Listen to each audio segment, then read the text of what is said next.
Let's see the question. Which of the following is an occupational respiratory disorder? Occupational respiratory disorder पूछा गया है, कौन सा है? ठीक है, पहला एक ऑप्शन है एंथ्रेसिस, दूसरा सिलिकोसिस, तीसरा बोटुलिज्म, चौथा एम्फाइसीमा। 4 डिसऑर्डर दिए हुए हैं, इनमें से पूछा गया कौन सा जो है ऑक्यूपेशनल रेस्पिरेटरी डिसऑर्डर है। Anthracis, silicosis, botulism, emphysema. ठीक है, तो इसमें एक एक करके हमको समझना पड़ेगा कि occupational lung diseases respiratory disorder क्या होते हैं, और जो है इनको अपन ऑक्यूपेशनल लंग डिसीज भी बोलते हैं, ऑक्यूपेशनल रेस्पिरेटरी डिसऑर्डर भी बोलते हैं। ठीक है, तो हम देखते हैं इसमें ऑक्यूपेशनल डिसऑर्डर्स का क्या मतलब है।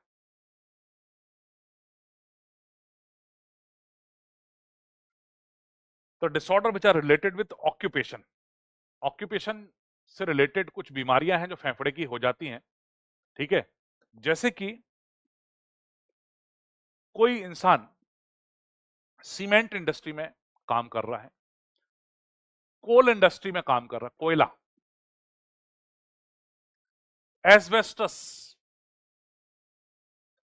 Silica industry, cotton industry, sugar cane factories,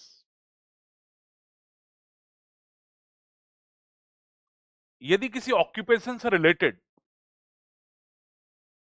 हमारे रेस्पिरेटरी सिस्टम में कोई डिसऑर्डर होता है, जैसे कि लगातार यदि कोई इंसान कोल माइंस में काम कर रहा है, कोयले की खदान में, तो कोयला इनहेल करता जाएगा तो उसके लंग्स में कोल डिपॉजिट हो जाएगा। कोई इंसान सीमेंट फैक्ट्री में काम कर रहा है या सीमेंट इंडस्ट्री में काम करता है, सीमेंट का लगातार एक्सपोजर होगा, यदि मास्क वास्क का यूज नहीं करता है तो उसके एयर जो इंस्पायरेटरी एयर है उससे सीमेंट जो है वो अंदर एंटर करेगी और जो है उसकी डस्ट जो है वो लंग्स में डिपॉजिट हो जाएगी। एस्बेस्टस होती है, शीट्स होती हैं एस्बेस्टस की, यदि एस्बेस्टस फिलामेंट्स जो हैं वो हमारे रेस्पिरेटरी पैसेज में एंटर कर रहे हैं तो इसको एस्बेस्टोसिस बोलते हैं। ऐसे सिलिका इंडस्ट्री होती है, सिलिकोसिस। ठीक है, सिलिका डिपॉजिट हो जाता है तो नोड्यूल बन जाता है लंग्स के अंदर, सिलिकोटिक नोड्यूल। कॉटन इंडस्ट्री में काम करते हैं, कॉटन, तो कॉटन के जो फिलामेंट्स रहते हैं वो इनहेल करते करते लंग्स में डिपॉजिट हो जाते हैं। इसके बाद शुगर केन है ना, तो उसके जो है इंडस्ट्री में काम करते हुए तो वो जो उसकी जो फैक्ट्रीज, शुगर फैक्ट्रीज वगैरह होती हैं, तो लगातार उसकी उसके अंदर डस्ट वगैरह उड़ती रहती है, वो एक्सपोजर लगातार होगा तो लंग्स के अंदर इसका डिपोजिशन हो जाता है। तो इस तरह के डिसऑर्डर को हम क्या बोलते हैं? ऑक्यूपेशनल रेस्पिरेटरी डिसऑर्डर बोलते हैं। ठीक है, तो यहाँ पर हमारे लंग्स के अंदर ये सब चीजें डिपॉजिट हो जाएंगी तो इफेक्टिव सरफेस एरिया कम हो जाएगा। तो इस तरह के डिसऑर्डर को हम occupational respiratory disorder, occupational lung disorder कहते हैं। ठीक है, तो इसमें होगा क्या, लंबे समय के एक्सपोजर में होता है, ऐसा नहीं होगा एक दिन में हो जाएगा। यदि लोग महीनों सालों काम करते रहते हैं तो लगातार जो है डस्ट इनहेल करते करते ये चीजें हो जाती हैं। तो प्रोटेक्शन के लिए मास्क वगैरह यूज करने का बोला जाता है, और इनके जो सेंटर्स होते हैं, जो फैक्ट्रीज वगैरह होती हैं, वहां भी इनका लगातार चेकअप्स वगैरह होते हैं ताकि इनको रेस्पिरेटरी इलनेस तो नहीं हो रही, वो सब चेक करने के लिए होते हैं। ठीक है, तो ये आपका ऑक्यूपेशनल रेस्पिरेटरी डिसऑर्डर के बारे में बात हो गई। तो इसमें हम देखते हैं, तो सिलिकोसिस का करेक्ट आंसर होगा ऑप्शन बी। ठीक है, सिलिका इंडस्ट्री में अभी नाम बताया मैंने। एंथ्रेसिस, ये तो बैक्टीरियल डिसीज है, बेसिलस एंथ्रेसिस करके बैक्टीरिया होता है, बेसिलस एंथ्रेसिस करके बैक्टीरिया होता है, उसको उससे एंथ्रेसिस होता है।